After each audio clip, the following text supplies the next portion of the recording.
messieurs, bonsoir et bienvenue encore une fois cette semaine à la chronique chiropratique, toujours en notre compagnie le docteur Cynthia Pitre. Et notre sujet cette semaine, s'attaquer à la maladie chronique. Bonsoir Cynthia. Bonsoir. Vous allez bien? Très bien, et vous? Extrêmement bien. Donc on parle de diverses façons de s'attaquer à la maladie chronique.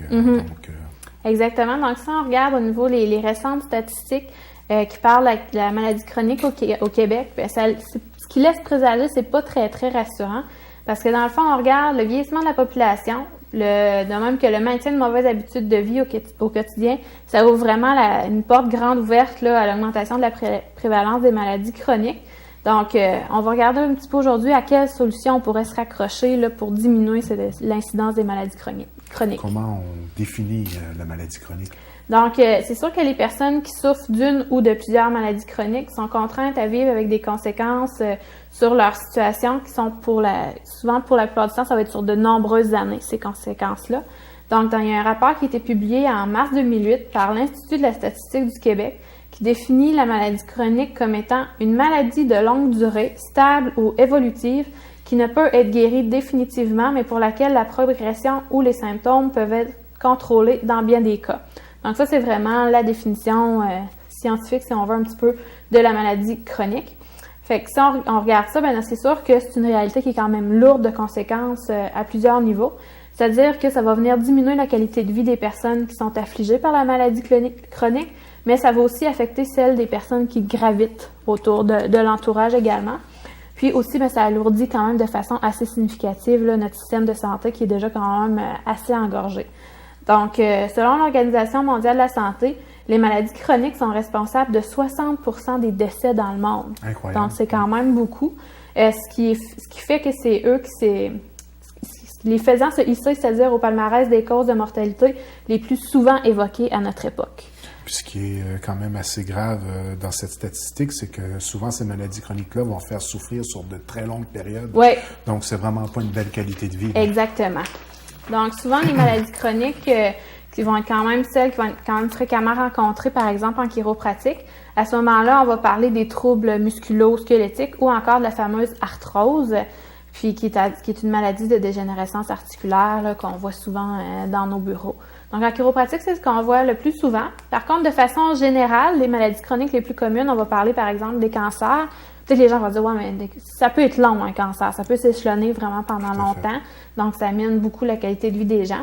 On va parler du diabète, l'hypertension, les maladies cardiovasculaires, pulmonaires, respiratoires, puis de l'humeur. Quand on parle de l'humeur, il y a des gens, oui, ils vont faire une dépression, par exemple. Ça va être vraiment périodique, c'est ciblé, c'est une courte période.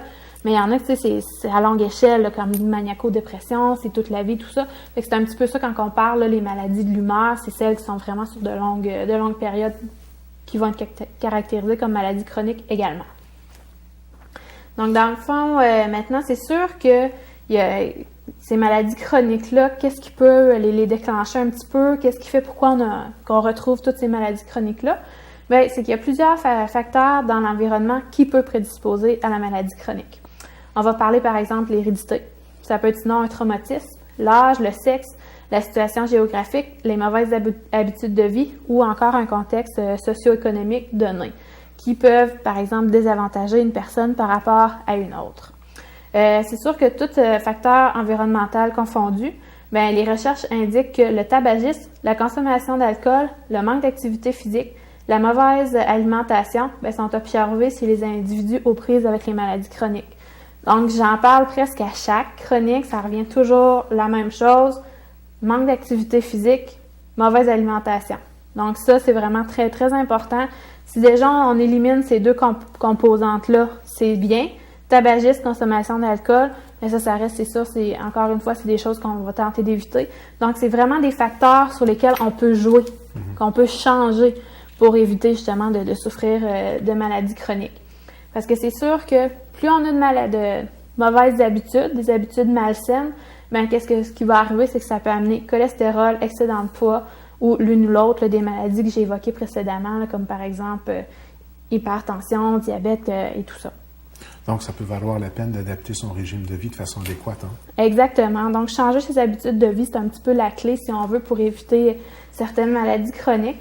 Donc, c'est sûr que personne n'a le contrôle sur son propre vieillissement ou sur le caractère héréditaire de sa maladie. Par contre, chacun a la capacité puis le pouvoir d'agir sur son bien-être personnel à moyen puis à long terme en adoptant un régime de vie équilibré. Donc, des mesures qu'on veut prendre à ce moment-là, première chose, c'est-à-dire de libérer notre système nerveux de toute interférence pouvant amoindrir notre état de santé. Donc, à ce moment-là, c'est là que le chiropraticien peut venir avoir un rôle à jouer. C'est-à-dire que par des ajustements vertébraux, le chiropraticien va contribuer à maintenir une colonne vertébrale dans une condition optimale.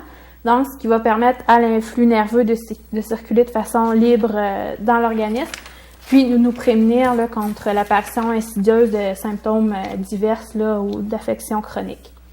Donc maintenant, deuxième chose, je l'ai dit tout à l'heure, bouger et encore bouger, parce que l'inactivité physique mène à tous les maux, puis prédispose à de nombreuses maladies chroniques, à commencer bien entendu par les fameuses maladies cardiovasculaires.